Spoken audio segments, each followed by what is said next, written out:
Hi ladies, I'm just coming to you today from vacation to shoot this quick video because it's a topic that has been on my mind, and that is the myth of the low maintenance women.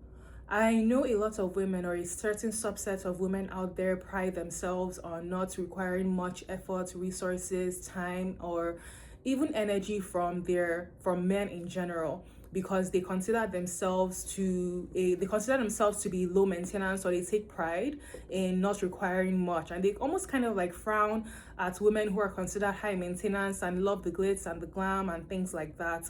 I know some people may call them gold diggers, some people may call them materialistic, some people may even call them shallow and whatnot. But I want to break down the myth of the low maintenance one, because I personally do not believe that there's anything as a low maintenance one, because the reality is that women naturally cost money. We cost money, we cost effort, we cost energy, and we cost resources. I made a post in my community, LAJA Soft Living Society, which I encourage you to join. Link will be down in the video section, where I talked about this myth and the fact that women naturally cost money. In my community, there are lots of moms there. I don't have kids yet, but I'm going to have kids one day, and by God's grace, I'll have both boy children and girl children. But all the moms in my community attested to the fact that female children cost more financially to upkeep and groom than male children, and that is because girls, we require clothing, different types of clothing, we need hair accessories, we need to do our hair, the girls like going to the spa, getting their nails done, some of the girls love having different varieties of toys, books, extracurriculars. When they reach that time of their age, they require things like feminine care products and more perfume, makeup, etc. All these things that male children do not require. And this isn't necessarily to say that male children are less valuable than female children. No, this is not what I'm trying to say at all. I'm simply saying that women naturally cost money, more money from birth till the end of time. So there's also this other phenomenon known as the pink tax. The pink tax is essentially a hidden tax on feminine products, where you may buy, for instance, a razor that is for men, but the razor for women that's marketed towards women will be ×2. And it's essentially this invisible tax that is put on feminine care products, from perfume to clothing to jewelry, accessories, and more, where women are essentially paying a lot more money for their upkeep than a man would. So you may say as a woman, oh, I'm low maintenance, oh, I just require the bare minimum. But even that bare minimum, ladies, is going to be more than the average man. Because think about it. Let's say you are a woman, you take home the same pay as a man, maybe it's $70,000 every year. You as a woman have to spend that money on getting hair products, getting your hair cut, getting your hair colored if you do that, sanitary products for your feminine cycle. If you're sexually active, that's even more expensive, because again, it costs women more to be more sexual, to be, oh my god, I can't say that, to be sexually active than it does a man, because we have to worry about things like birth control, STDs, all these things that men don't have to worry about. You also have to pay for your upkeep and your maintenance. You may not paint your nails, but you like getting a manicure and a pedicure once in a while. You may say, okay, I don't even get manicures and pedicures, which I will beg to differ, because a lot of women, that's just a bare standard that a lot of women have for themselves. But you may say, okay, I get my nails done at home. That's still money you're spending on upkeep that men do not have to spend money on. And so therefore, yes, you may be quote unquote low maintenance, but you're spending more than the average man in your take home pay.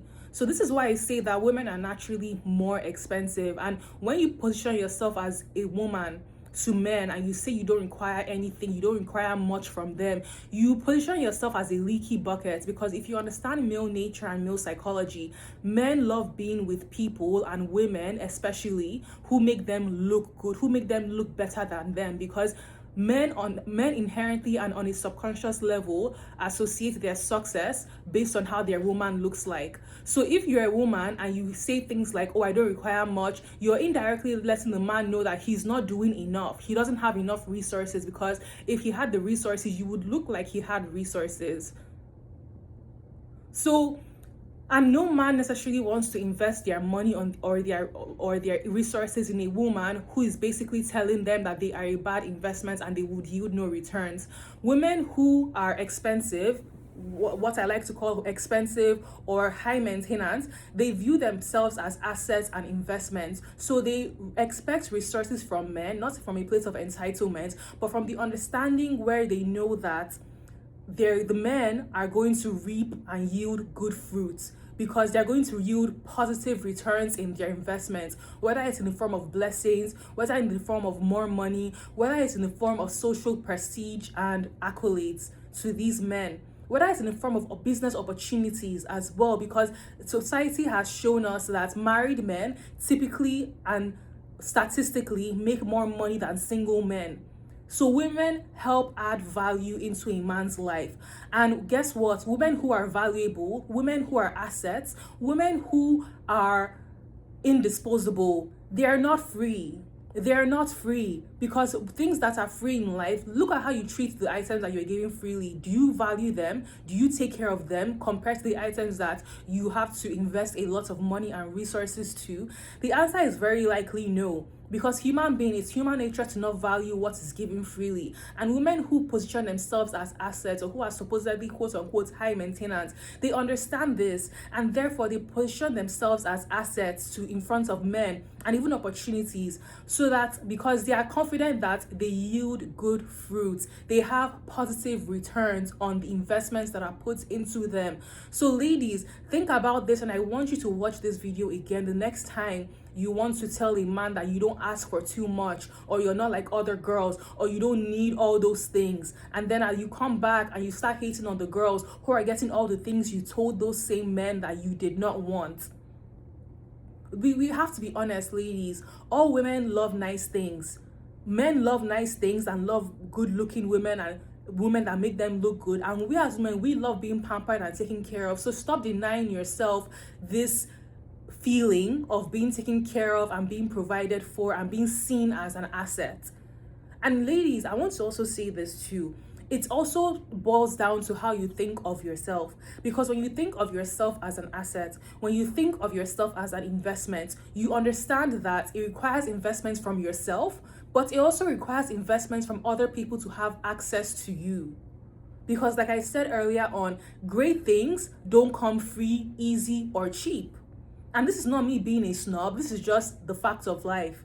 If you understand human nature, you would understand, like I said earlier on, that things that are given freely are not as valuable or treated as valuable as things that require effort and intention and energy and resources.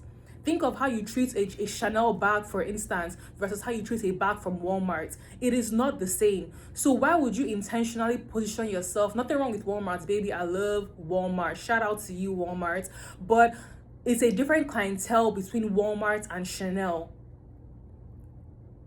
God has made us women as prices, as assets, because again, we as women, we bring favor and we bring the sweetness into men's life. Because if you look at men, a lot of times their lives are very focused on work, grinding. A lot of them don't really have that incentive to enjoy the sweetness of life, because you're too busy trying to make ends meet. You're too busy working. They're too busy hustling. But we are the women. We as the women are the ones that bring that sweetness. We bring that joy. We bring that pleasure. We bring that luxury. We bring that blessings into their lives, which helps propel them into the next level. So ladies, you need to understand your nature and your God-given identity as a woman. Even in scripture, it says, he who finds a wife finds a good thing and obtains favor from the Lord. But people always quote that verse freely. But you as a woman have to recognize that you have favor. You have to activate that favor in yourself before the man finds you. It's not the man that activates that favor in you, because you're already a wife before you become a wife. And for you to have favor is not something that you just give to any Tom, Dick, or Harry. Even scripture says, do not cast your pearls onto swines.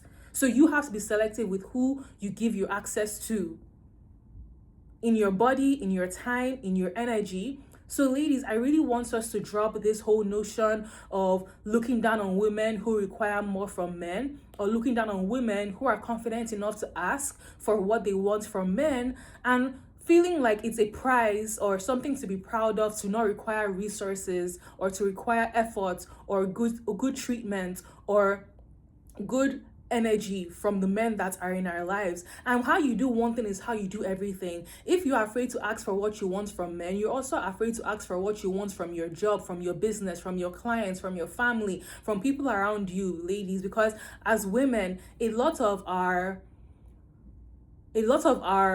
our finances, our relationships, and our health are all interconnected. We're not like men who can compartmentalize different aspects of their lives. No, as women, everything is connected. So if one area is suffering in our lives, if our health is suffering, our relationships are likely suffering too. And so is our money too, because they're all interconnected.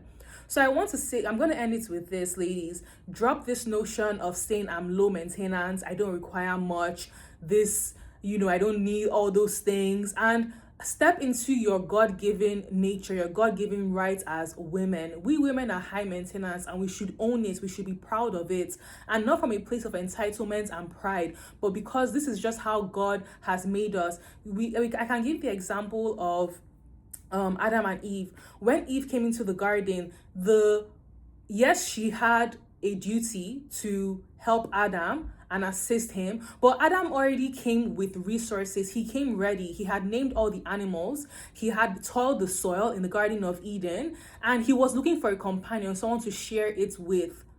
He had already put in the effort to prepare himself, and then when God saw that his work was good and that he was missing a helpmeet, only then did he bring Eve. Eve did not go into the Garden of Eden saying, where's the lights at? Where's the food at?